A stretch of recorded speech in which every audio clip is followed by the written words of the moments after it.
Ladies and gentlemen, it is your friends here at the Real Heel section.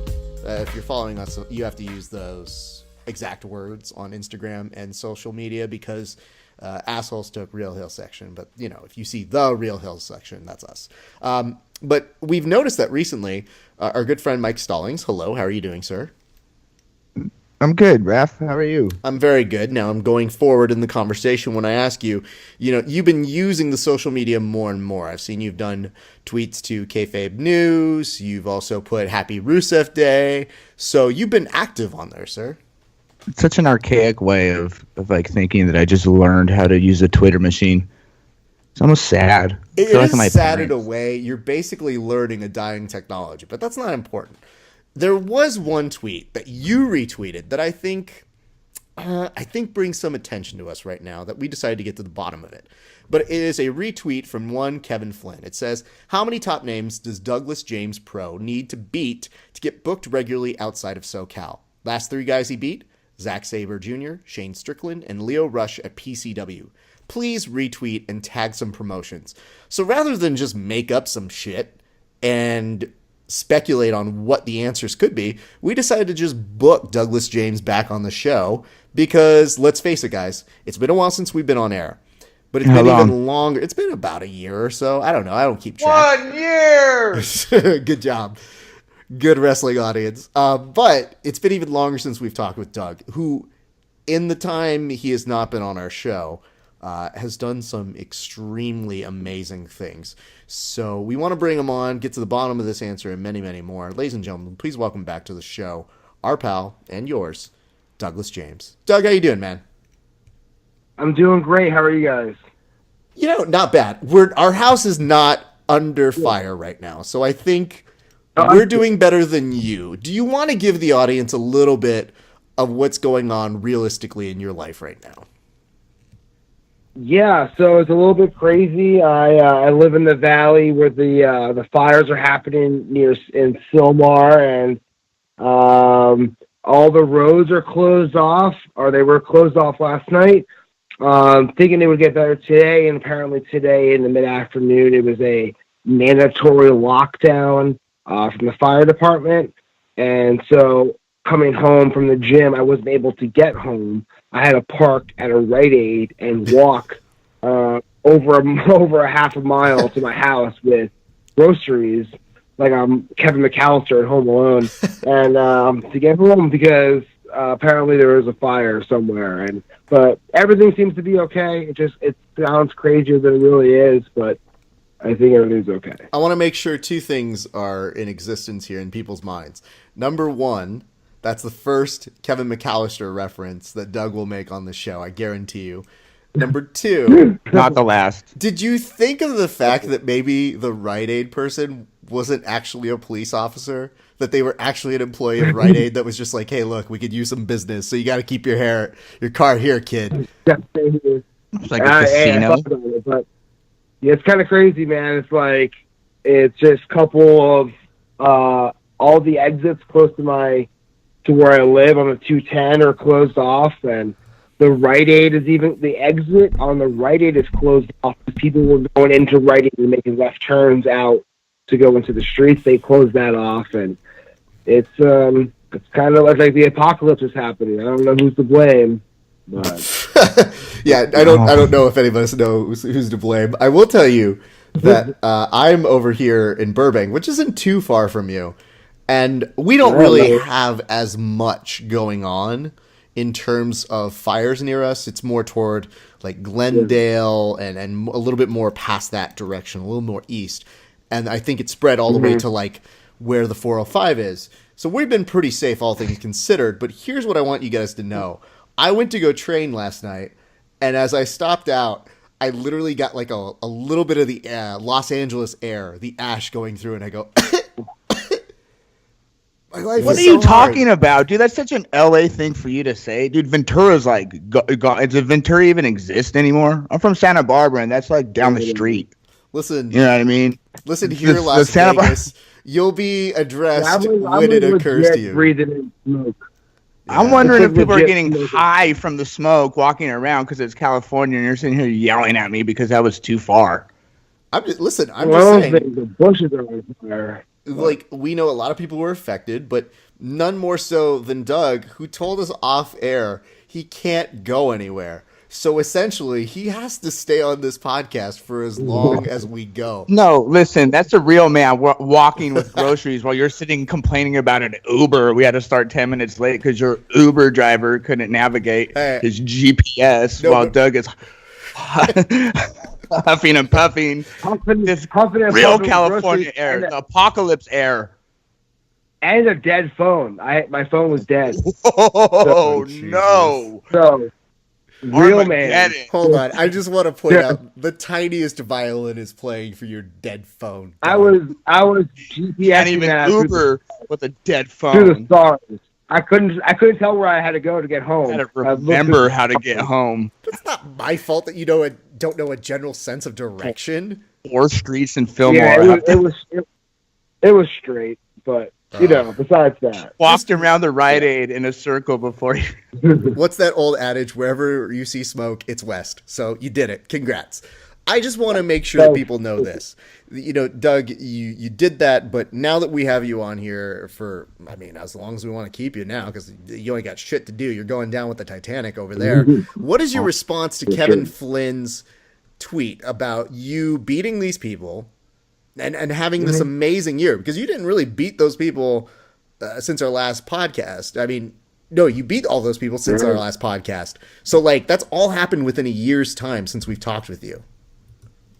Yeah, it's been a really crazy year. Everything's happened just really fast, and it's been awesome. And I think there is a legitimate claim to what he's saying. I am wrestling all these guys, and not that I'm winning, but I'm wrestling all these guys and having what I would consider good matches. And I'm not everywhere, and I wish I was. I just wish I was traveling more. But it's been a really great year. Yeah. I think we'll be able to hopefully put in some good words throughout this show, and we're going to talk a little bit more about those achievements. Mike, does that satisfy your answer? Because you were the one to retweet that one on our account. Does that answer give you enough, or do you want more response from him? No, we always want more, but it's just confusing. How there is levity to that statement. How many more guys has he got to beat, man? Leo Rush. He's been the talk of the town because, he got signed to NXT, but then he fucked up by using the Twitter machine the wrong way. See, that's a good thing that I don't. Anyway, Shane Strickland, he's on Lucha Underground, right? And then Zack Sabre Jr.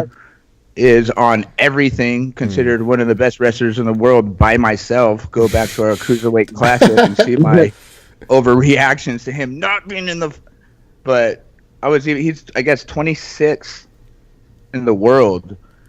So by Meltzer standards, you beat the 26th ranked wrestler in the world. What? Yeah. Your stock has to rise immediately. So what more? You kind of set the ceiling. You kind of set the ceiling a little high there. There's a lot in between. So what's next? Yeah, for sure, push? Man. It's just I don't really know what's the case. So I'm not from here. I'm from New Jersey. Moved out here about 5 years ago, whatever. So I know the scene a little bit, right? I know the scene from when I started wrestling. I started wrestling about 3 years ago. And all I know is what I'm doing. And what I know right now is that there is a little bit of a bubble in the area. And it's kind of weird, and it makes no sense because there's a lot of really good guys that are in SoCal and just wrestle in SoCal. That's all they do. And they're really fucking good. But there's some kind of bubble because you see guys on the East Coast that maybe aren't as good. I don't have names, but maybe they're just not as good. And they're way more popular just because they're on a different coast. And I don't know. I'm not saying that's the reason. I'm just saying that that's what I see from one. I just want to point out he conveniently doesn't have names for this claim, but that's fine. I'm gonna bypass that one, Doug. I want to know this though, because we brought you on the week after you had this amazing match with Zack Sabre Jr. And I was so sad because I wanted to go to boo you. And I wanted to go cheer live in person for Zack Sabre Jr. But it happened to be on a night where I had a Jiu-Jitsu event that some of my homies were on, and I felt so bad, and I sent you a message, and I said, hey, you get out there and you go lose in the best way possible. And then that didn't happen. So I would need you to tell me all about what that experience was like. Yeah, I mean, wow, right? So it was probably the best experience I've had wrestling so far, to be honest with you. I mean, I was wrestling a guy that is around my age, but, you know, he's the best wrestler in the world, and he's been doing it for a really long time. And he's highly respected by everybody, and he couldn't have been more professional, couldn't have been cooler, couldn't have been easier to work with. But to like be able to go in there and like, you know, I'm in the ring and the crowd's loud and they're just going like the doing the Zack Sabre Jr. chant. It was just kind of like crazy, man. I'm just like, I've been doing that for like 2.5 years. Yeah, you know, Zack Sabre, you know, like that stuff. And I'm like, I've been doing this for 2.5 years. And I'm wrestling the best wrestler in the world. Yeah. You know, this is my time. It was crazy. Do you think your MMA background helped you get along with his style of wrestling, per se, more than other people can maybe transition with that? 100%. I don't know if it was like, I do think it's like my MMA-based training because I continued to train for so long in MMA, but I think my high school wrestling background helped me, if that makes no sense. So I did Jiu-Jitsu and everything, but I was more of a wrestler in MMA, and I was more of an amateur wrestler in Jiu-Jitsu. Like, I liked the top game and, like, you know, passing and stuff like that. So you guys can go out there and cut any kind of match at that point, right? Yeah, like, he was trying to, like, definitely control me and fuck me up when we were going out there, you know? Like, definitely trying to be like, I'm the man. But, like, because of my background, like, I shut him down. And it had to be a stalemate, and we were equal. And that's on the shoot, or you guys discussed on this? On the shoot. You know, like he's the best wrestler in the world. Like, he's not going to go out there and like mess around. You know, he's going to go out there and they're paying PCW Ultra is paying however much money to bring him out. You know, he's everywhere in the world. Like, he's not going to go out there and just kind of play around. He's going to go out there and show why he is the best wrestler in the world. See, but from our perspective, on the most part, people are conditioned to high spots and whatnot. We want to know how the intricate, you know, improv goes down. You're telling us that he was having none of it, and you had to match for match, hold for hold him on that. I mean, I don't know. No, okay, so like, I'm not trying to say he had none of it. I'm just trying to say that there's parts where maybe with somebody else he would be able to just take control for a longer period of time, but with me he couldn't. He wasn't like difficult by any means, but he was great, and he proved in the ring. Like, when I was in the ring with him, I completely showed like why he is the best in the world, you know. And but I just feel like with somebody else, maybe he would shut him down. And I think there's something to putting two wrestlers in a room. It doesn't matter what the vehicle is. So you put two wrestlers in a jiu-jitsu room, good luck being next to those guys. Just in terms of space. Because there's something that happens when you put two people who have grappling experience together. Well, on our first time thing too. I mean, I could see if you've worked up and down the coast with somebody and you guys are used to putting the match together, but this is the first time you guys met, right? I want to ask this though. This is your first time. First time we wrestled. I mean, we met once before. I don't think he knew who I was. It was like a year or so ago. I don't think he remembered who I was. 1 year. Good job, Mike. So it's about a year ago, but let me ask this because I'm trying to understand this a little bit better, or maybe explain it, because I see this happen a lot with wrestlers and jiu-jitsu guys or wrestlers MMA who transition.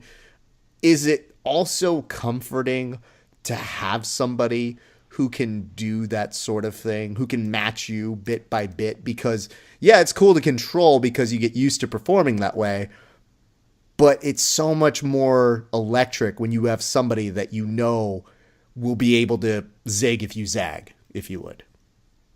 Yeah, man, I think was really up for this. And I was up for this for everything that it was.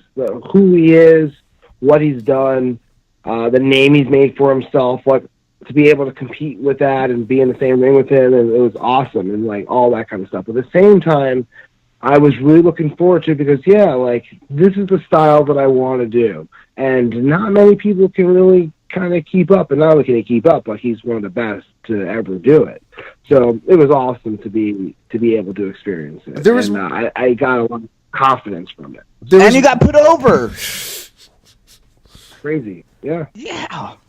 Yeah, I know. Belt. I made a meme that you weren't supposed to win, and it was really really lame. Right in your face. It was really lame when, like, the next day, do you know what? Mike and I actually touched base, and Mike wanted to know how it went. And I was like, your guess is as good as mine. I just got in from, like, 40 grappling matches in one. So my brain was a little fried, and I looked down and I go, did Doug win? Ah, shit. All right, fine. But of course, that's huge. Yeah. That's when one of your boys, they make it to that next level, and that's been so much of what we've seen lately. I just want to know this because we'll move on to other stuff, and I know you talked about being in the moment with him, but like, what was it like when they told you that's who your opponent was going to be? Because if that was me, I'd think that's cool as fuck. Yeah, man. I mean, like, at the end of the day, I am as big a fan as anybody else, and I'm a fan of Zack Sabre Jr., and I'm a fan of wrestling, and to be in a match with somebody like that, the former PWG champion, and all this kind of stuff, I was just taken aback, and the resume is ridiculous. I knew I had to deliver. So it was awesome, man. And this is what I want. So it's like all working out. It's crazy. It's just, I don't even know what to say, but it's crazy. Well, for casual listeners, Zack Sabre Jr. We just gotta say, he's like the fucking best wrestler, second best wrestler. AJ Styles is the best wrestler in the world. I have to disagree with our pal Douglas James, only because, and I think it's gonna go back to what we're talking about. It's exposure. He's on TV all the time. You don't have a TV outlet. I've seen Zack Sabre Jr. on their CWC. I've seen him on the Evolve tapes. I've seen him on all the, PWG trailers and YouTubers and however, the Twitter. Do you watch stuff on Twitter, Raph? Yes, I do. Oh, I don't. You can? Well, sometimes it's sometimes super illegal, if we're being honest. I mean, for example. Well, I think Twitter with gifs is the revolution of pro wrestling. That's the thing, right? That's true. But what's really funny is, so you ask if I saw stuff on Instagram. I saw Can't wait. I saw the frog splash into a triangle choke, which I said, all right, I can get with that. It's pretty good. Yeah. And I was like, man, that's such a fun thing to see because. I don't know that everybody trains jiu-jitsu. I mean, people are becoming more and more familiar with what it is. But, like, we have fun on our side goofing around and doing these, WWE BJJ moves. But then to see it actually happen and being put into that world by two people, one of which I know. And I know his backstory of being an MMA guy, a jiu-jitsu guy, a wrestler. It's so cool to see that and to see people get excited about that. I think it brings out another element. So it's cool that happened. I'm glad it did. Did you guys say anything to each other post-match? Does that even happen? Does he get whisked away? Yeah. Hey, bro, want to get some pizza? Right. It honestly depends, like on the situation of timing and flights and, people are busy and all that kind of stuff. But, Zach couldn't have been cooler. It couldn't have been a better experience for me.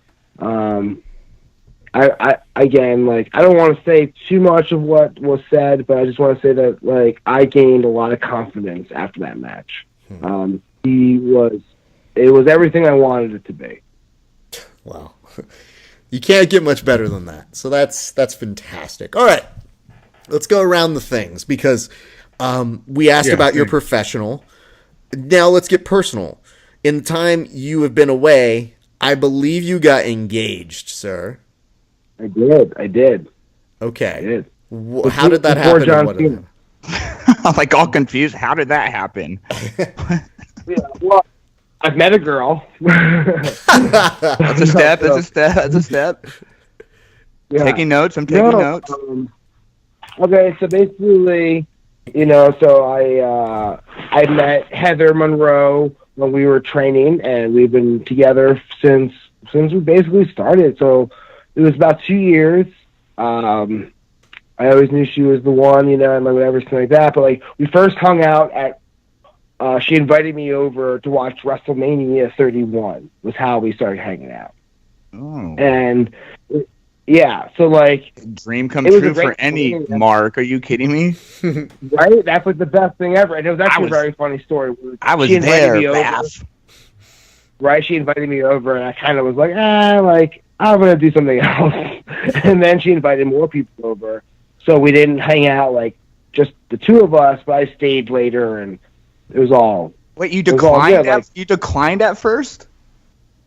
Yeah, I'm really bad when it comes to girls. Like, no game. And I was like, she just wants to be my friend. Because we knew each other for months before this, like, just training. So I just thought she was just, like, trying to be my friend. And I didn't realize she was trying to, like, get at me. And so when you say training, she's training to become a wrestler as well, not just training in the gym. No, we were training at Santino Brothers. That's how we met. And yeah, so sorry, yeah, and I didn't really realize she was into me. I'm just really bad at it. I was really oblivious and just whatever. And I don't know, whatever. Long story short, we watched WrestleMania 31 together, hung out really soon after, and the rest is history. So I wanted that Seth cash-in really put that over the top, huh? Hey, as long as Roman Reigns wasn't going over, we were all happy. Shit, good thing it was the year before you're crying while Daniel Bryan's went. Yeah, oh my God, he did it. I know. I would have married her. I would have proposed and married her on site if it was a day of Daniel Bryan. I don't know, the Undertaker stream. You might have walked out and never seen her ever again. It's just, I know, right? That might have been the moment. I'm a big Daniel Bryan fan, so I probably would have asked her to marry me. And then marry for her. Sure. I was legit crying that day. So yeah, I get it. Yeah, awesome. So anyway, so I just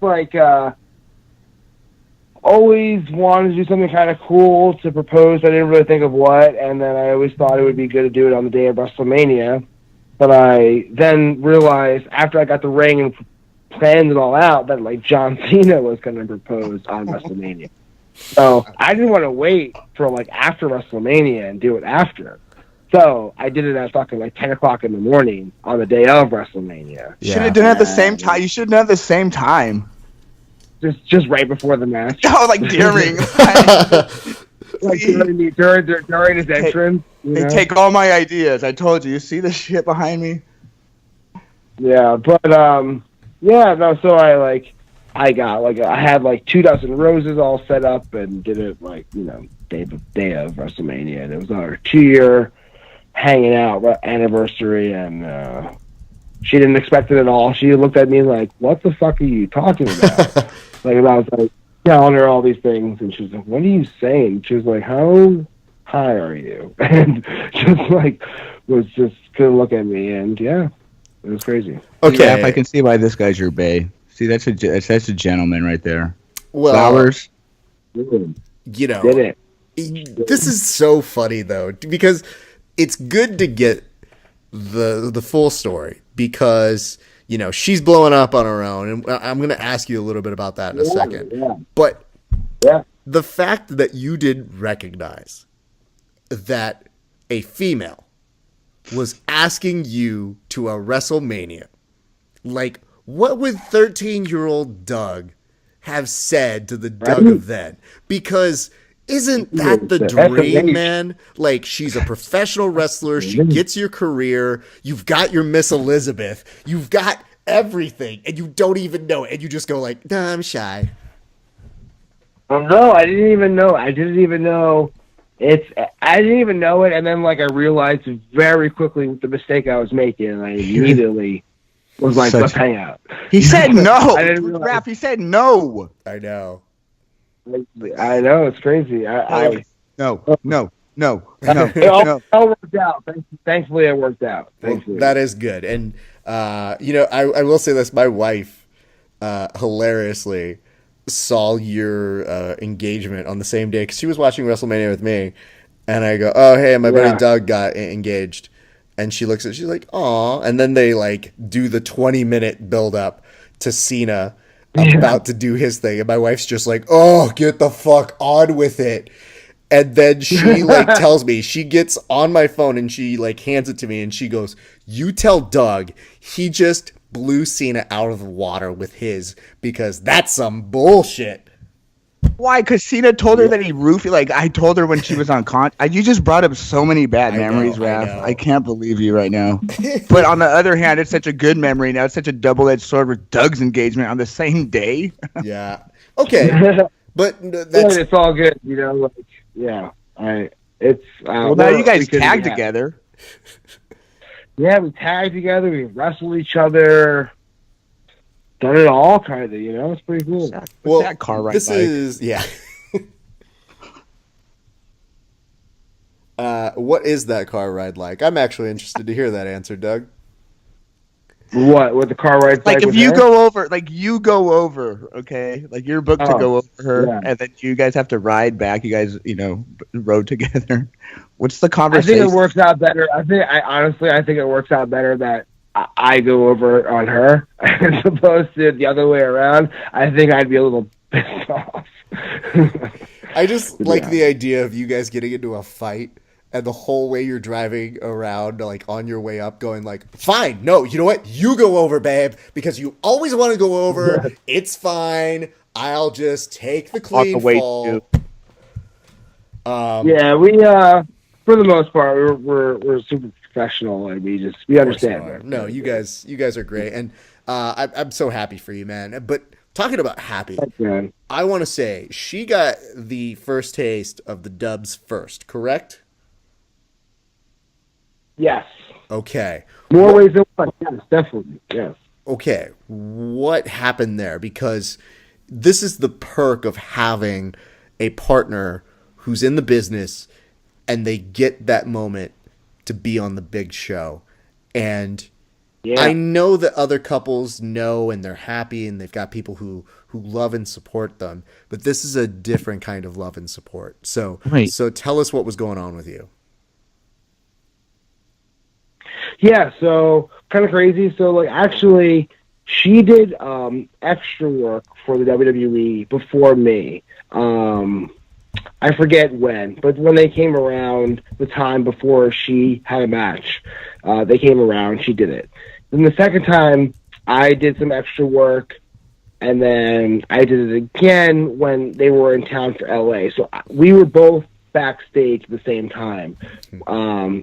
And she ended up having a match with Nia Jax, and it was crazy. I keep saying crazy, but it was, dreams come true. I mean, that's what she's been wanting since she was a little girl and little kid and was to be a wrestler, and to be able to wrestle on Monday Night Raw was awesome. And just get thrown across the entire I was about to say, everybody's dream is just to get demolished by Nia Jax. Squashed. I mean, no, their dream is to get your name on the graphic. That's what I think he means. You know what I mean? The dream is to be there, and to experience it, and like experience being in gorilla position, and experience walking that aisle and the crowd reaction, no matter what you're doing, because it's all a job. But it is what it is, And it was amazing, and it was really nice to be able to be there. Like I was backstage watching it happen and knowing it was happening. It was cool, and like I think it helps her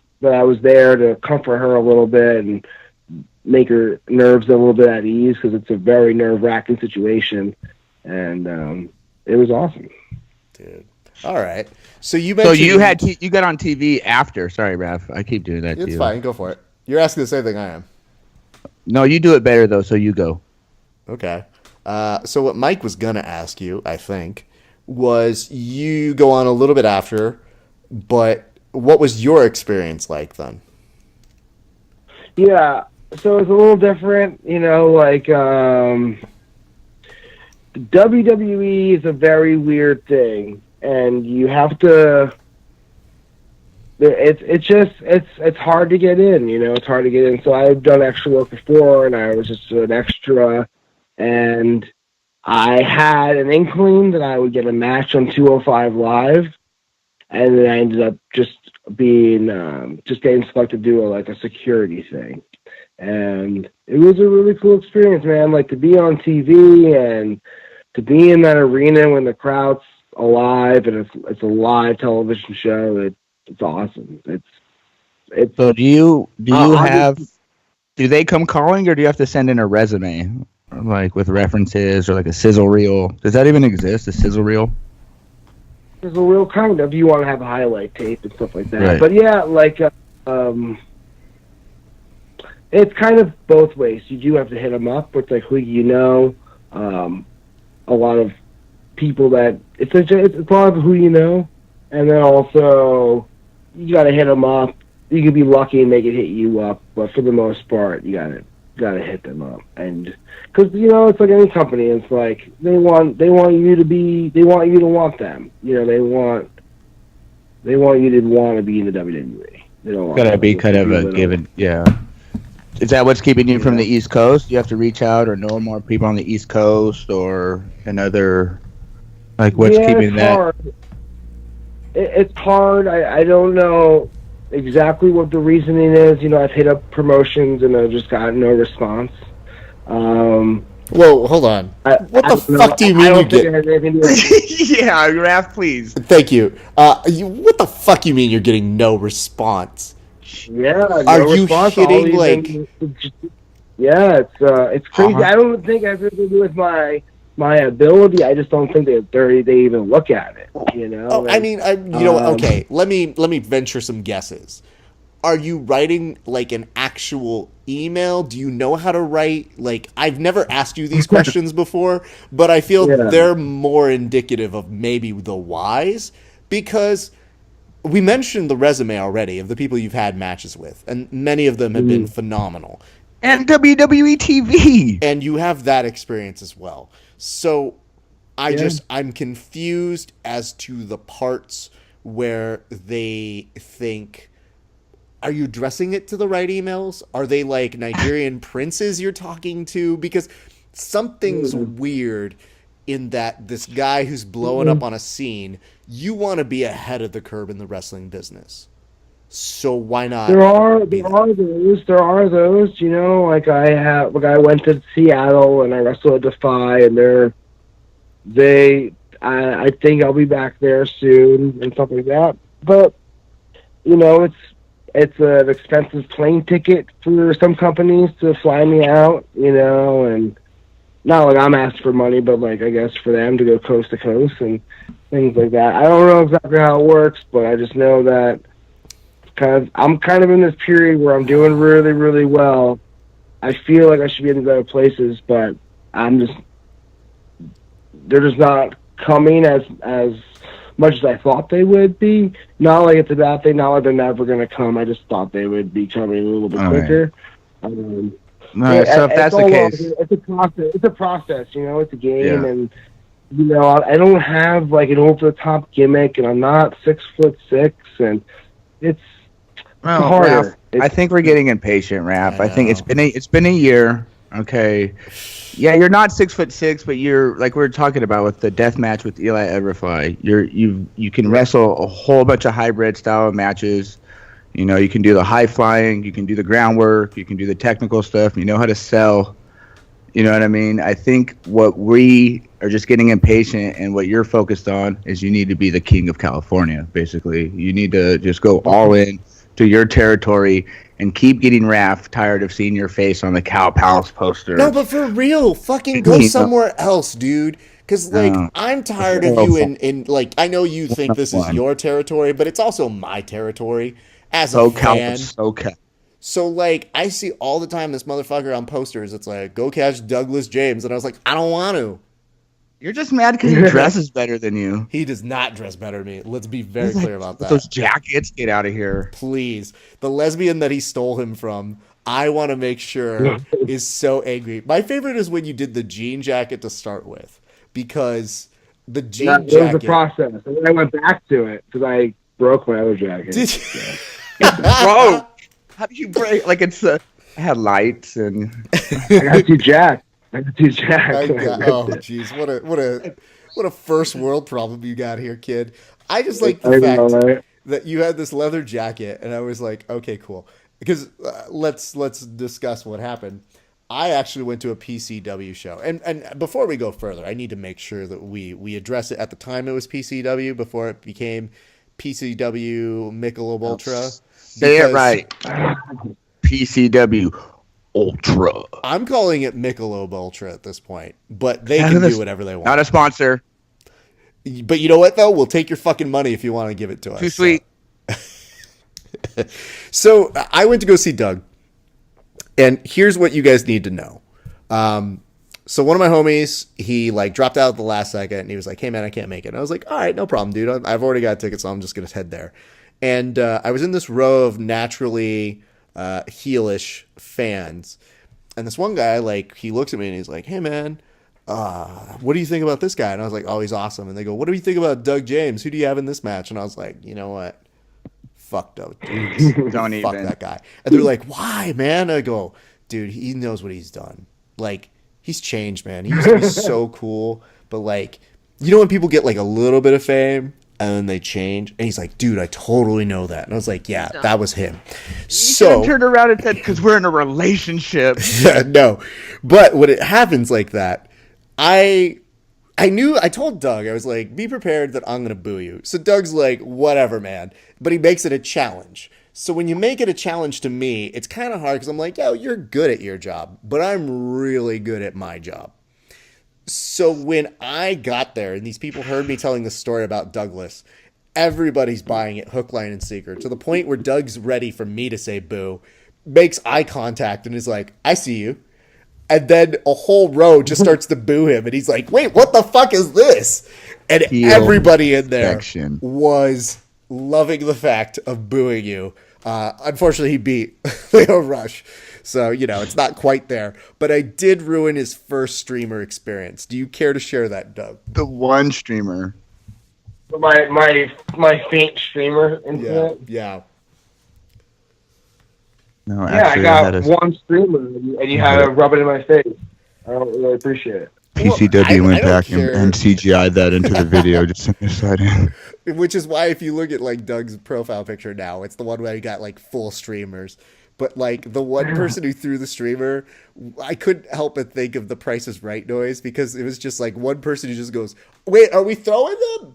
Are we doing a streamer or no?" "No, okay, then I'll take mine back. I'll save my streamers for someone else." That would be amazing if halfway through it was just reeling back. But the funniest part to me, the guy that threw the streamer was like, "Whoops, I shouldn't have thrown that. You should have signed it and give it back to him." So here's the best part, though. It's happened to me before. I've launched streamers.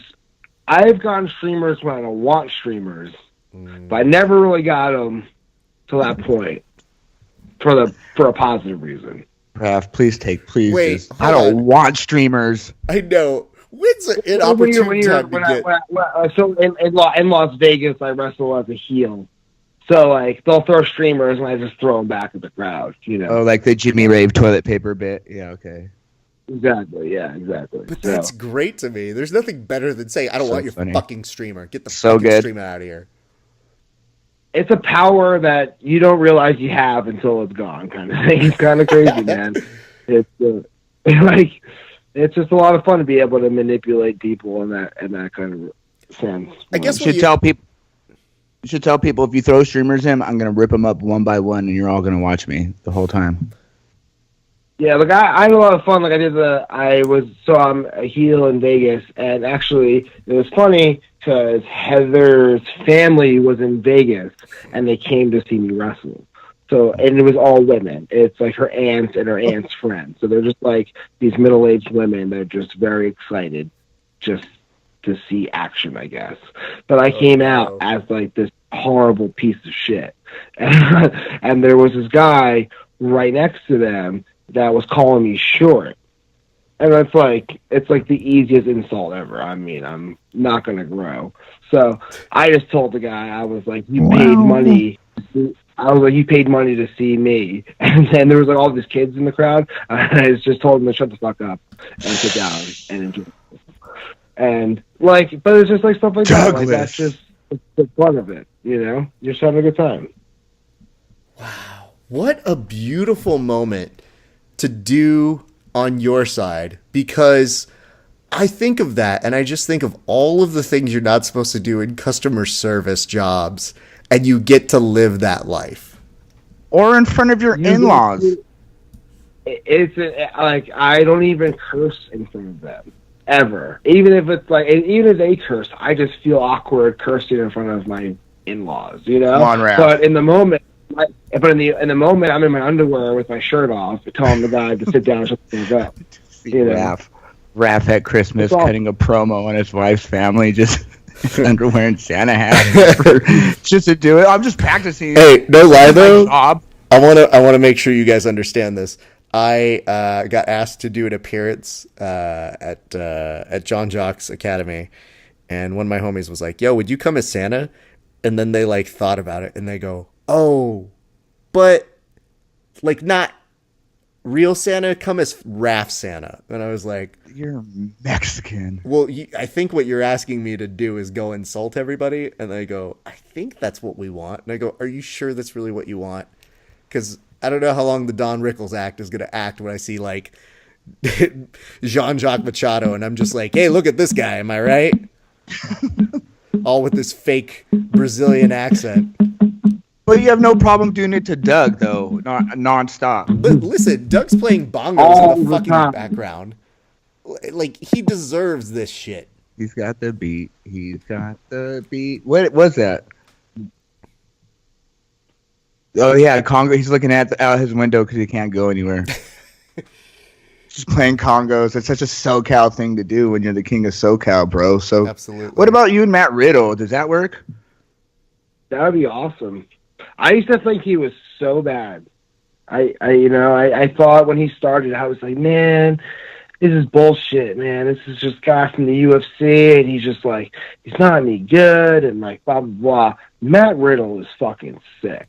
I think he's one of the best indie wrestlers out there. Indie wrestler, pro wrestler, I think he's awesome. So yeah, man, that'd be sick. I would love. Yeah, is he on your list? Let's get into this list. What are your Fave 5? Let's go into a Fave 5 of Dudley's. Fave 5. Really who's on your list? 5. Okay, all right, Booker T. All right, so I gotta say that Matt Riddle would definitely be one of them, but let's like not even include him because we just talked about him. Okay. Right? So, all right. Definitely one of the guys I want to wrestle might be kind of Brian Cage. I want to wrestle Brian Cage. He's a SoCal guy. So he got a really big name, wrestles a lot of guys. I really want to wrestle him. I want to wrestle Rocky Romero. Roppongi. Rocky Romero, Roppongi Vice, man. He's another guy from SoCal. He's just awesome. I want to wrestle Ricochet. Well, you better hurry up. I know, right? I don't got much time. So I want to wrestle Austin Aries. Yeah, he just showed up on that Defiant. That was kind of a little surprise, but that's yeah. How do you get to England? How do you get to Japan? How do you get to become a young boy? Yeah, you gotta get your name out there, but to get a young boy, you gotta like kind of pay your way to get there. I believe. I think that's how it works. And scrub toilets. Yeah, pretty much. Well, I want to wrestle John Morrison or John Hennigan, Johnny Ultra, as he is now in PCW Ultra. Does he do that for real? He changes his name to Johnny Ultra? I think that's the new thing. So, yeah, he's Johnny Ultra. He's just Johnny Promotion. He's just Johnny Promotion. He's as big as the promotion, so Johnny whatever. He's yeah. So I would love to wrestle him. I want to wrestle Penta. I wrestled Phoenix this year in a tag match at a really small lucha show. I would love to wrestle Phoenix like one-on-one. I just watched him. A lot of people don't know that they're brothers, and I just watched him wrestle a former. I don't know what's better, Cassius Ohno and Aleister Black, or Chris Hero and Fuck, I always forget his name. What was Aleister Blake's name before he was Aleister Blake? Yeah, Tommy End. Yeah, that was fun. They did that little shoulder spot. Yeah, see, that's what I was saying. You can wrestle. You just went from Brian Cage to Phoenix, so you can do whatever, man. Pretty much whatever. I can do. I feel like what helps me is, and then my main one. Sorry to cut that off, but my main one that I want to wrestle, and I really think it's possible. I'm like really close. Is Rey Mysterio. He's my idol. He's my idol. He's the dream in my eyes to wrestle, and I feel like I'm really fucking close to being able to make that happen. But like, dude, if they, do you know them? What? No. I'm saying he was asking a question. When he asks a good question, I don't want to interrupt him, but he said it. Do you know Rey Mysterio Jr.? I do know Rey Mysterio. Yeah. I don't think he knows me like his homie, but I've been on the same card with him multiple times. I've met him, multiple times, and I would love to wrestle him. But like, kind of like how you know Eddie Bravo, Raph. Shut up. That's not important. What I need, please, Doug knows Eddie Bravo. He's not hard to find. The thing about this, though, Doug, is, like, don't they just need to look at one match that you had with Eli Everfly to understand the potential of a match between you and Rey Mysterio Jr.? Yeah. You would. I wish that was the case sometimes. It's like it's just the right person, right time has to see your match, and it could make a world of a difference. So I think my time's coming. I get impatient. There are days where I get really frustrated and get annoyed and see other people. But like, not only did I wrestle, I wrestled. This year alone, I wrestled Zack Sabre Jr., Jeff Cobb, Willie Mack, Phoenix, Mecha Wolf, Sam Rivera, Leo Rush, Shane Strickland, Matt Cross, Scorpio Sky, Joey Janela. I wrestled Taya. I wrestled Eli, Tyler Bateman. I wrestled some of the best people in the entire world. So I think it's only a matter of time that my name gets out there. I think in 2018, I'm just going to wrestle even better people or people just of that level because it doesn't get much better than those guys. And I just see the sky's the limit right now. Interesting. I want to ask you about the death match, or just like the series that you had with Eli, which seems to be a lot of fun because you guys went from I Quit match to a death match, and that was just within the past couple months. But before then, you guys were having matches that were really solid that you guys put together. Tell us a little bit about those experiences, because that death match looked like, well, all right then. Yeah, man. So like, Eli's another one of these guys. He's like 5'5", 5'4", but he's probably one of the best wrestlers in the West Coast, if not the entire country. Like, kid is insane. He takes all these kind of crazy risks, and he's just a technical wizard. He was, I'm not sure if he's a purple belt in Jiu-Jitsu, but he's definitely a blue belt. He competed in like the IBJJF worlds. He's very skilled. He's awesome. And we just had a series of matches. He was my first opponent out here. I wrestled him at a festival, a Mexican festival in Huntington Park. And from there, we've had a lot of matches. We had a 15-minute time limit draw. That was a submission match, and that led. And it was a series of, we weren't able to make the same dates, and then it led into the I Quit match that led into the death match. And they were the best matches of my life. Eli's incredible. He just brings it out of you, and he's a piece of shit in the ring, and he spits on you and slaps you, and he's just a piece of shit. So it's really easy to come up for those kind of matches. And the I Quit match was really special because I was able to win the submission title for Santino's, and Santino's is my home. It's where I trained out of. I don't know if I would be anywhere if it wasn't for Santino's. Like, I don't think if I went to a different school it would be any different. And they really just they changed my life, you know. So like to be the submission champion means it really means a lot to me, and then to have the death match go so smoothly. My biggest concern was people thinking it wasn't that cool. And that was like really my biggest concern, because like I'm down to take all the risks in the world. What? Like, how the thumbtacks not your biggest concern? What the fuck? But when it comes down to it, like there were regulations. Like we were gonna do some crazier shit, but there were regulations from the venue. Like we just Like couldn't what? like we were not able to use light tubes. Okay. Oh, CZW stuff. Things like that. Like, but like I don't think it hurt the match. You know, I think the match was great and one of my favorite matches. And it just goes to show you like that you can have different kind of elements in a quote unquote death match. You can have like we had technical wrestling, we grappled a little bit, we had high spots, and then we had weapon spots. I think the quintessential spot was you doing a coast to coast on him in the corner with the board with barbed wire wood on it. I think that just sums up the entire. And that might have been after your first thumbtack spots, because you maniacs did what, like 2 or 3 of them. Did you like take a like off the top rope bump? I don't remember exactly, but it was something where like I took a hurricanrana off the top onto the thumbtack, Jesus. and then I picked him up and we went through a door in the corner. Through a door. Went through a door. Just seemed going into like. Went through a door. And then I think close to that was the coast to coast with the barbed wire chair. I want to see the board or like the sanctions they have where you're like, what kind of match will you have? We're having a death match. Oh, cool. We have restrictions on how we do our death matches here. Oh, cool.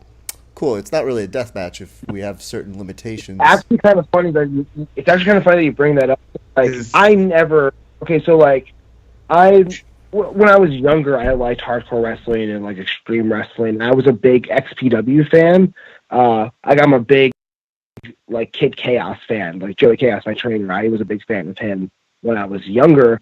Not even thinking that I would ever train at a school in California. It was like crazy to me. But like I kind of liked it. But like as I've gotten older and like the kind of wrestling I like, I don't really care for it so much. Like hardcore wrestling, I like legit looking wrestling, hard technical, high flying, all that kind of good stuff. Like cruiserweight action. I like that kind of wrestling. And to be in this kind of situation was just kind of surreal in a sense, and I just knew we had to take it to a different level, and I think we did that. So, well, you also got to see if you can work that kind of match. It's like kind of like how Raph is a comedian. He has to go out there and try different material and different kind of sketch or his late night stuff. You got to see where where your tools are best utilized. And like the both of you, what I look up to you guys and get real insecure about is that you guys are a jack of all trades in your field. So I'm sitting here just the outside looking in, going, yeah, you guys are really good. And I see why you guys bicker all the time is because you guys both think you're better than each other. So I think it's cute. Yeah, thanks, man. I mean, it's just like at the end of the day, you want to be the best in your field, and no matter what it is. So. And I just make sure that Doug feels that he's being kept accountable. Because when try to keep me humble, it's not even humble. I don't give a fuck if you humble or not. Like, but I subscribe to the be humble but let motherfuckers know sort of mentality. Right. So like a couple of my friends are like, "You're not humble," and I'm like, "Yeah, because you guys try to talk shit and it always comes back at you." Like I talk to people like the way they treat me, but with Doug though, it is interesting. I do find it interesting that a person like him holds a submission title. When the man hasn't stepped foot on a grappling mat for Jiu-Jitsu in 5 years, 4, somewhere in there. 5 years! Thank you very much. I was waiting for that. But that's why it's funny to me. Because whenever you see Doug put up something and be like, hey guys, I remember how to do an omoplata. Is that what this is? What did I do here? I don't know. And I just look at him I don't know how I'm doing it anymore. Just No. choke fools out. So. No, Doug. Yeah, I think what he's really trying to do is trying to get you to like bite right now and try to like, oh yeah, what Raph? You think you can take me in a Uma Thurman? You know, What's a Uma Thurman? I want to hear what that is because you know what, 10th Planet has some really funky names with their moves. But describe to me how an Uma Thurman. That's not what you said. I thought you were just trying to be like all suave with your Uma. That sounds like a dish we serve at my restaurant. What are you talking? If you say an Uma Plata, Doug, he's calling you out, man. For real. I think you guys are. I know. I think you're looking at it the wrong way. So you're looking at it like, how is this guy the submission champion? He hasn't done jiu-jitsu in 2.5, 3 years. And I think you should look at it like, holy shit, this guy is the best submission wrestler in professional wrestling, and he hasn't done jiu-jitsu in 2.5 years. Imagine if I did jiu-jitsu, I would destroy you. No, that's true. It's here's the thing. Doug's a good athlete and a wrestler. Wrestlers are tough to handle when you are grappling with them. They have a certain tenacity about them. I'm just saying, you know, I've heard more about, you know, Zack Sabre Jr. training, and he's kind of the best in the world. And I'm just trying to make you the best in the world, Doug. That's all. I want good things for you, but if you don't want it, it's fine. All I can see I'm trying to be the best professional wrestler. I don't train to be the best at wrist locks. You know what I mean? You tell me when you've done a motherfucking wrist lock in your life, and we'll have a chat about that. I think I did a wrist lock on Friday, to be honest with you. I did a wrist lock on Friday. Right, so, I couldn't have said yeah, man. It's, wrestling's weird. No, I understand that. And you know what it is? I like, I want to transition to talking a little bit about Santino Brothers, but I like the fact that you guys like put up so much of your gym. Like you get a real vibe of that from not just the documentary that came out from, I think, Max Miner, who we still want to talk to. Yeah, Max Miner.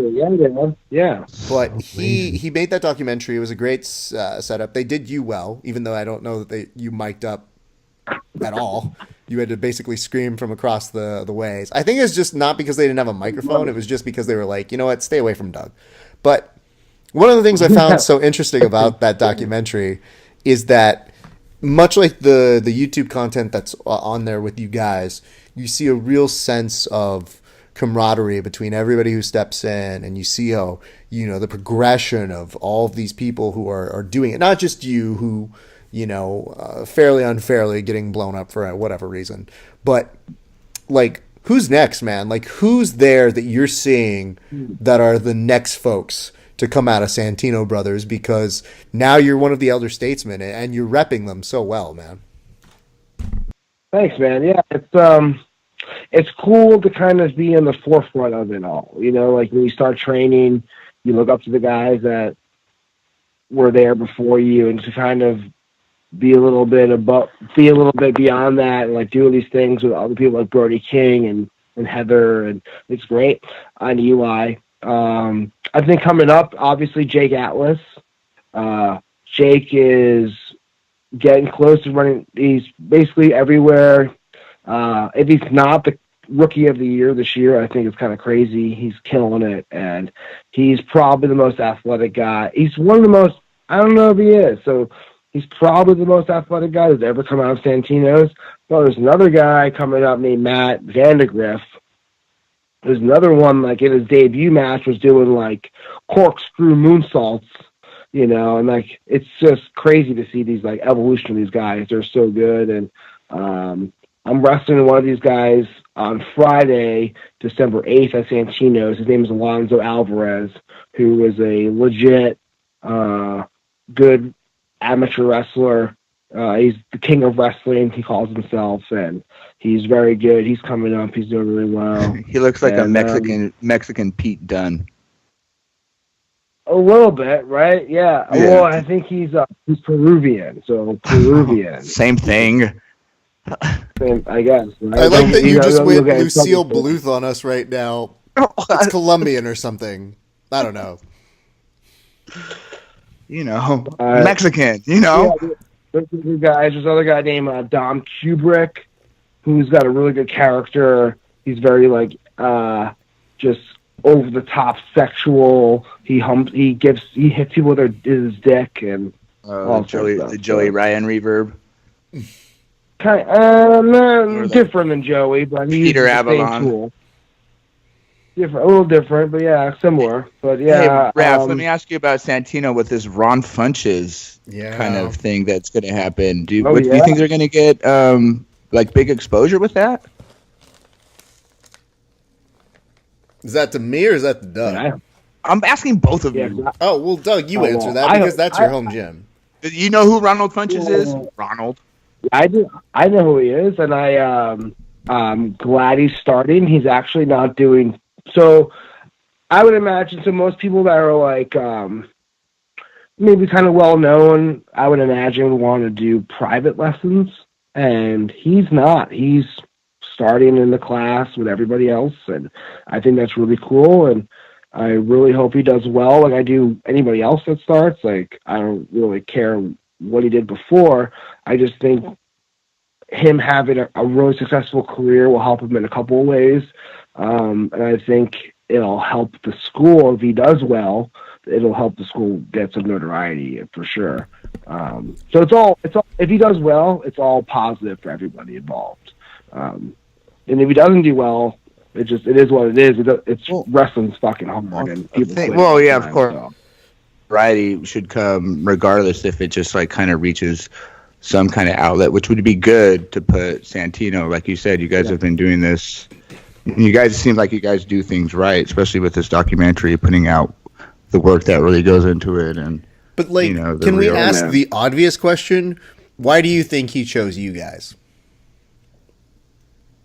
I think we are the best. I mean, like, it's kind of crazy. Yet, like right now, there's nobody. Like, if people ask, but there's nobody really that's in the WWE that came from Santino's. The only person there's a girl. She's in NXT now. She did privates with Joey Zeta. Mm-hmm. She's in the WWE. She's from Santino's. She did privates at Santino's. But she had like an MMA background before, and she was a model, and I think that's why she got hired. And she's an extremely hard worker, so she probably like killed the tryout and like all that kind of stuff. But as like a standalone, like Santino starting in the school and like getting a contract, that there hasn't been one really, I don't think. But we are the best in the area. Everyone that comes out of Santino's is legit. Everybody's respected, and I think that's why he picked the school, because we just really do produce the best wrestlers in the area, or just in general. I mean, not even in the area, I just look at him, and I always thought he was funny to begin with. So he's got a really, really like connectful, soulful personality, but he's deadly funny. Because some people who are just like really sweet and funny like that, in that way, you might not think it like the legit laughs. They get like the "oh, that's funny," just because of his very nice nature. But that motherfucker is funny. Like, so he is. I like the fact that we have somebody like that who's also a wrestling fan, because that's awesome. And then for him to be legit and want to go train it is like, oh shit, good on awesome, you, man. It's awesome. Training wrestling is the hardest thing I've ever done in my life. And I did MMA and Jiu-Jitsu and all that good stuff. It's the hardest thing ever. But if you can get through it a little bit, it's the best thing in the world, because it's what you, like, for me, it's what I always wanted to do. So for him, if this is really his passion, he'll have the best time in his life. He just has to get through the shitty part of it. That's all. Yeah, I don't know where he's at physically, but I would just assume that from his field and experience that would be like the hardest thing, that he's the training, because he's used to people, the eyes. I actually used to watch. I was a big fan of one of the shows he was on, Undateable, and to get ratings, they were failing. They turned their weekly show into a live cast on both coasts. So the guys, in front of live audiences for cool, on NBC on a major sitcom. So I think that's not going to be the struggle. But like you said, the work rate is just, once you go through it, it's just like nothing else. And I have. You think you could? Yeah, for him, it's like it's the grind of like push-ups, sit-ups, squats, bumping in the ring, because the ring hurts, running the ropes hurt. It all hurts. So like getting through it to get to the fun is the part where people quit. You'll have like, Santino's is one of the best schools in the country, or even the world. I want to say I don't go to a lot of schools, so I can't really judge. But I really feel the way it's just curriculum and everything is one of the best. And to start we'll have like 33 people, 35 people start a class, and then within a couple of weeks, like half of them are gone, and it's all because they just can't take it, and they're in fantasy world. So it's if you can get through the hard part's the beginning, because your body is not used to being thrown around. It's like it's not supposed to do that. You're not supposed to run the ropes and like hit yourself on cables at full speed. It's like it's not what you're supposed to do. So as long as he gets used to it, I think he'll do really well, because he's got an amazing personality. So I think he'll do really well. You see yourself working with him? Yeah, I mean, that would be awesome. I mean, just because he is popular, so that would only help myself. But I think he needs to just train first, and then we'll figure it out from there, and like work on that case. See, but I want to make sure people know just the trajectory, because I have so much respect for Ron doing that. On my side of the world for jiu-jitsu, like I train, and one of the reasons why people like interviewing with me, at least from the athlete's perspective, is that they tell me, they're like, you know what, dude, I appreciate that you're in the grind and that you're training, because I can help explain how difficult what they're trying to do is, because what they're doing also super difficult. So different worlds, same idea. You get somebody like Ron Funches, it only helps to expand that, where he can then tell people like, yo, I know you might not think of professional wrestling in this way, and I know it's huge, but here's my insight on what I see from here. So I can't think of any better way than to have somebody like him do that, take the bumps, show up, be there, be present, and be with you guys.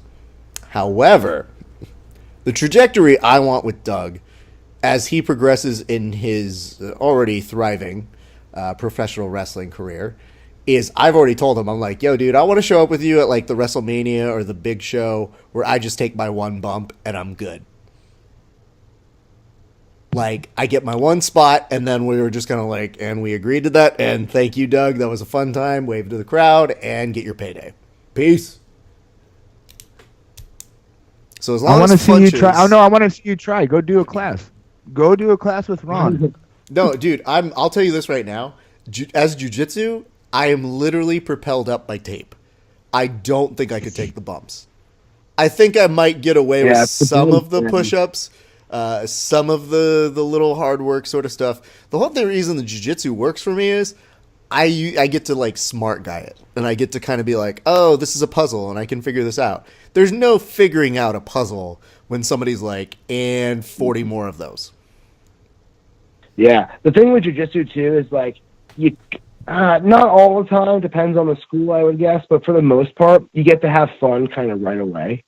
And in pro wrestling, the fun takes some time, because in the beginning, you're just doing the squats and the push-ups and rolls, and you're not doing like suplexes and clotheslines in the beginning. Like, that takes a long time to get to that point.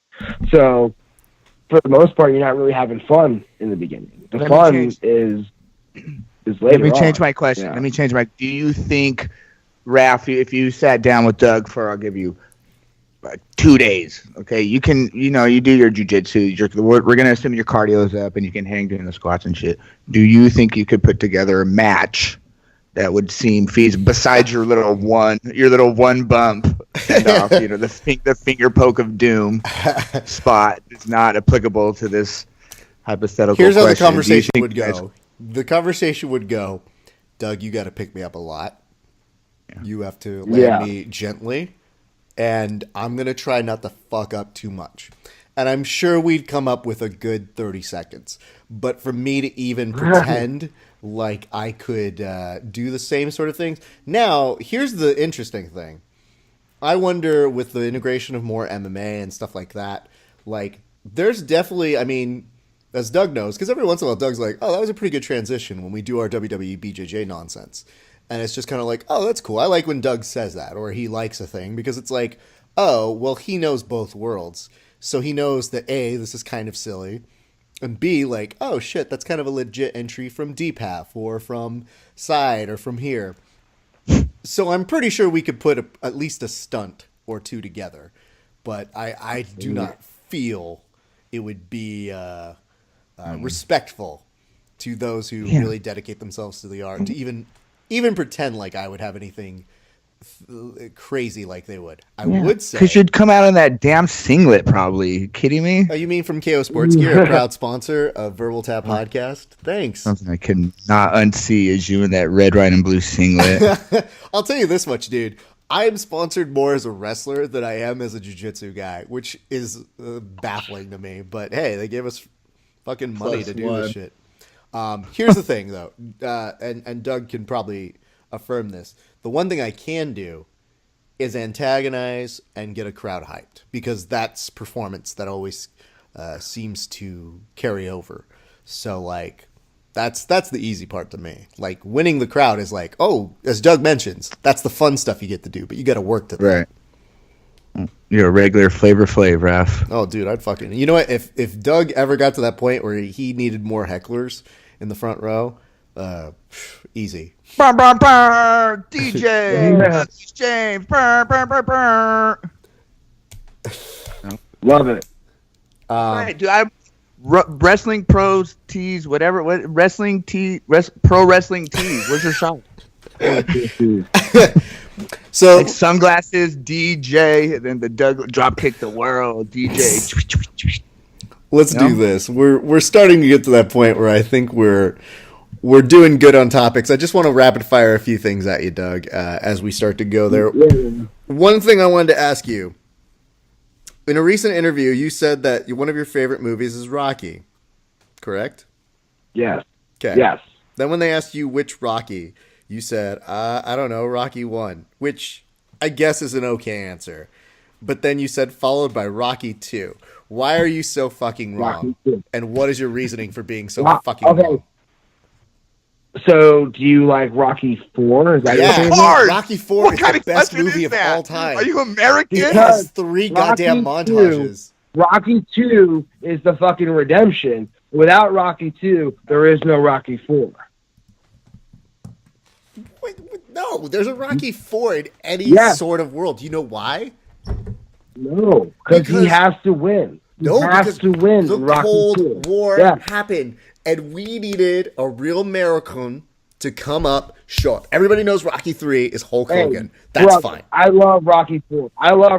It doesn't Rocky sound 4 like is it. One B. Love it. I love Rocky 2. Love Rocky 2. I love all the first 4 Rockies are awesome. Yeah, Rocky versus Brain number 5 is not great. No, 4. That's the only time I've ever been in a movie theater where people cheer, sir. I want to put this out to you. I'm not an athlete, but if I ever had to have a training montage, you better fucking believe Hearts on Fire is going to be the montage I have things go to. I might die, and that is the song that people play at my funeral.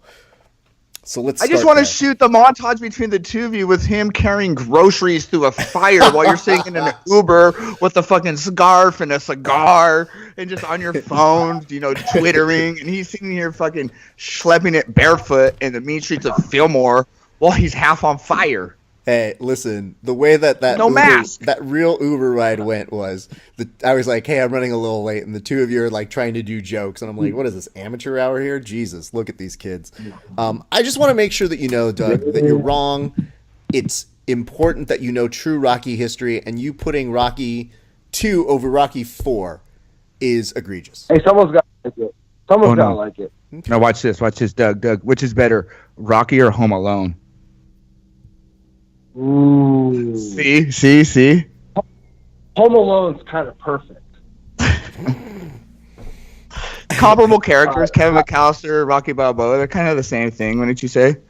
Home Alone's a pretty perfect movie, but I'm going to say Rocky. Rocky's the movie. Okay. Well, at least there's that, Raph. He got redeemed a little bit. I mean, it still hurts. Like, I heard that in another interview, and normally I don't bring in too much of what people say on other podcasts, but that was so egregious that I was like, oof. Okay. That was... Trying to start things. I got one. What happened? Would you just drop all the pizza stuff? Are you still... I mean, the pizza cutter and the pizza roller and... Yeah, I don't know. Pizza's cool. There's a girl that does like pizza stuff, and she kind of like really does it. And I'm kind of like, I don't really do it that much, so kind of dropped a little bit. I'm kind of a man with no real nickname, no real gimmick. I'm kind of trying to figure that part out. So I want some kind of nickname and no gimmick necessary. No gimmick needed, like Chris Candido. Yeah, you know, fuck. It's either that or I don't know. Go So, Douglas J. You know what I mean? Fuck. Yeah, right.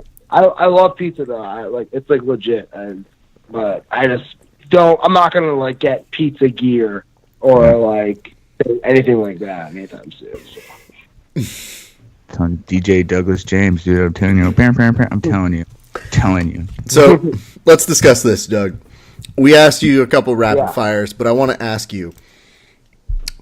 You know, a lot of people do those kind of New Year's resolutions. And they always say, like, you know, I know 2017 isn't done yet, but here's what we're going to do. I'm going to ask you what your New Year's resolution is, and then Mike and I are going to correct it and tell you what your real resolutions are. So why don't you go ahead and tell us what your resolutions are for 2018? So my resolution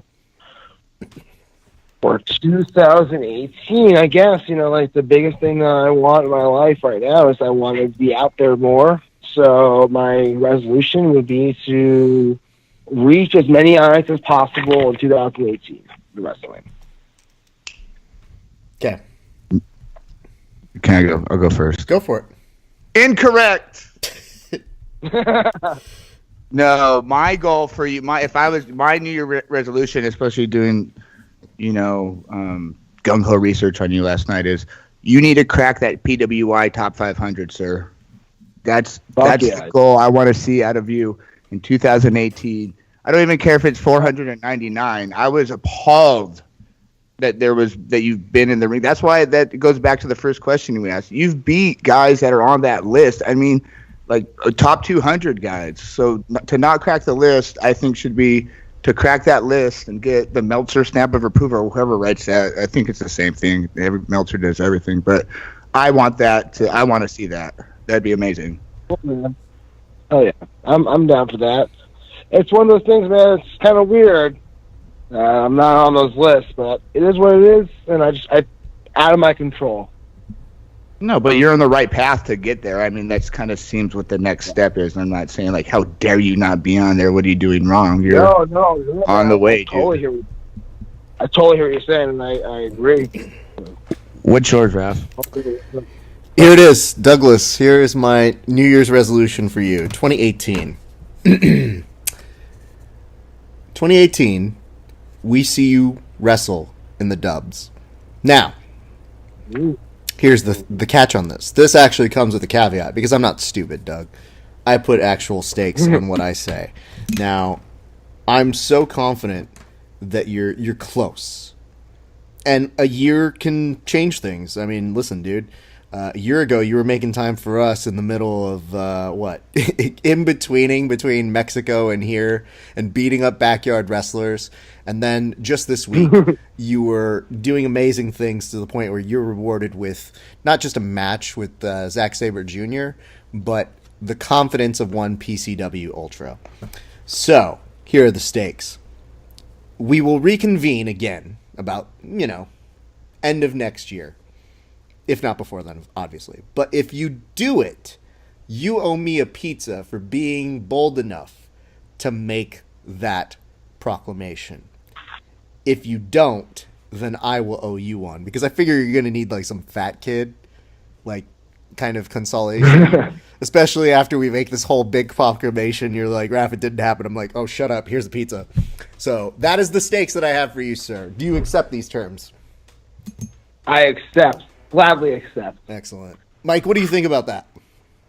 I was expecting so much more, but I get it though. That you saw there's no way you can turn that down. That's for stipulation's sake. You know what I mean? Absolutely. We want tables. We want tables. It's so like overrated these days. You got to go back to basics, and I like it. You guys are so cute. I'm glad you found each other. Thanks, we appreciate it. Because I mean, Mike's the one trying to angle here for a super fight, and I'm just trying to make sure you get fucking on. No, TV. well, listen. See, I told you you're gonna do that. You're gonna turn on me. That's just what it sounded like. I want everybody to be. No, I really want to see him. Here's what's going to happen. For sure. Just so bad. Doug knows he has a standing invitation to come train, but we all have eyes on the prize. So we get him to the big show. If he wants to come train, he's more than welcome to. But I'm also going to be really honest, though. Mike, come closer to the microphone real quick. The older he gets, the less intense he's going to be. So, like, kind of works to my advantage to let him burn himself out on like taking all these hot spots and whatnot. So anyway, end of yeah, dude, my bad for trying to instigate anything. You're right. That's fine. I mean? We'll still have a super fight at some point, I'm sure. But no, Doug's always a good time. Doug, let's do this. Where can people find you if they are interested in following you on social media? If they want to book you, that's right, you motherfuckers on the East Coast, book this man. Where can people get in touch with you, sir? You can follow me on Twitter and Instagram at Douglas James Pro. You can follow me on Facebook at Douglas James. Just find me. I don't have an athlete page. I just have a regular page. With that being said, just personal message me, whether you direct message me through Twitter, Instagram, or Facebook. I'll read them, and we'll get back to you about bookings. That's the best way to contact me. I'll see that every day. And then also you can find my stuff on YouTube. Just search Douglas James Wrestling, and you'll be able to see some things. So, yeah.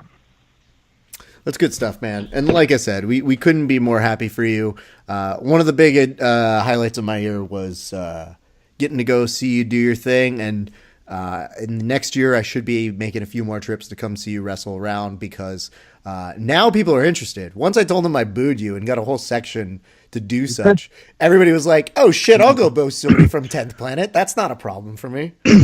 What type of section was it, Raph? You say? A heel section, you're saying? Ooh. Good plug. Well, you know what, Doug, again, so proud of you, man. It's been an incredible year, and we definitely wanted to bring you on after such a great moment for you. It's got to be so cool, and I hope that you really spend the rest of the next couple weeks as you look back at like 2017 and realize like cool shit happened for both you personally and professionally, and it's only going to continue to grow from here, man. So hopefully in a year's time when we do this and you're trying to big time me and I book you and you have no choice but then to come back on this show because, you know, you're pot committed at this point. We all get to celebrate via pizza because we got to see you in the dubs. So that is our hope for you next year, my man. I appreciate that so much, man. I'm just having the time of my life, living my dream, and you know, it's awesome. So I can't thank you enough, man, for all the support. Even though when you give me shit, it motivates me to just be even better. So it's awesome. Thank you. You're welcome. You guys are so cute. Jesus, Mike, stop being jealous. Douglas James, everybody. So jealous.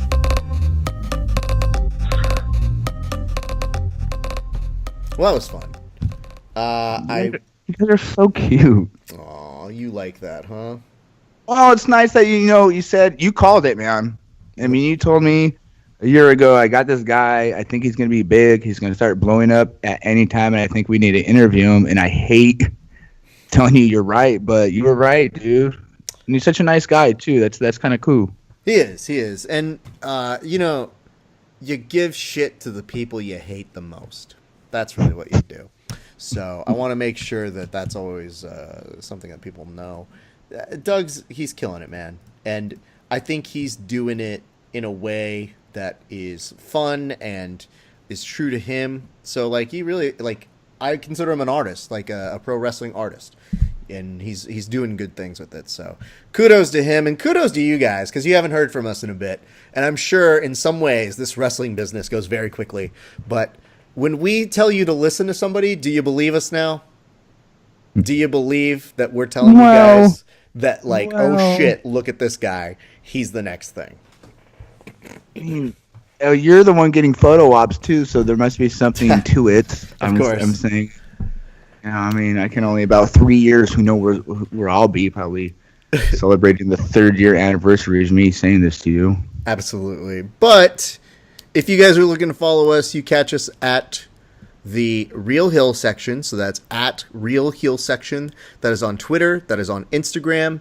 And we want to thank you guys for tuning in on this very special edition with talking with our good pal Douglas James. Go catch him. You can catch him at PCW Ultra. He's going to be wrestling there, I believe, next month. So back in January. And then tomorrow he's making an appearance. Plus you can go train with him at Santino Brothers. And what's better than training with him and Ron Funches? I ask of you. It'd be so much fun. And let's get this. PCW isn't just some like kind of thing where you're just going to see people you don't know. You know what I mean? They got stacked cards that are like PWG worthy with Pentagon, Johnny Ultra, Jeff Cobb, all these. They bring back legends. I guess Great Muda's doing a thing there their next time. That's huge. Yeah. You know what I mean? So for them to be gaining steam like that, for Doug to be like homegrown and that, it's super cool. I just hope it gets into the realm of being able to be talked about in the proper fashion with all the cool indies that are. I mean, I want you guys to know, because like Doug's not listening to this part anymore, so we can say nice things about him. Go watch him live. His matches are phenomenal. Like his work rate, his precise work is. And look, it's fun to watch. It's not because we know the guy and we're trying to get him over. You know what I mean? He's legit. This guy's legit. It his resume has gotten him over. We're just fans. That's why it just boggles my mind that this guy's just like not even TNA. What kind of garbage is TNA even doing right now to when we're not even in this? It's probably better that he doesn't, but still, you know what I'm saying with that. So we got one worked up, but we did the podcast. We appreciate you guys listening.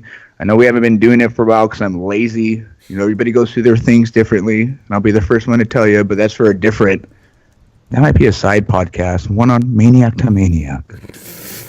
Brother. Maniac to Maniac, brother, is going to be our call-in late night show. Talk like this the whole time.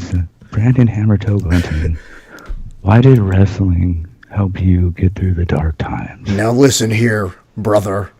This is Maniac to Maniac. This one goes out to the toe. Oh, Brandon! Wow. We know you're in the... That's the whole thing. Spirit of Paul Bearer made a cameo at the end of this show. Did not expect that one, guys, if I'm being honest. But hey, catch us soon. We can't wait to come back. We have more things lined up for you guys. So check back here for more interviews and stuff like that. But on behalf of both of us, myself, Mike Stallings, thank you guys so much for tuning in. And we'll catch you very soon. Too sweet me. It's one sweet. Too sweet. One sweet. And on the first day of Christmas, my true love gave to me a one sweet in a pear tree. I gotta stop doing that, dude. That was probably the worst. That's actually a great thing to actually a one sweet hand on the top of your tree. Merchandising. Cease and desist, everybody. Delete.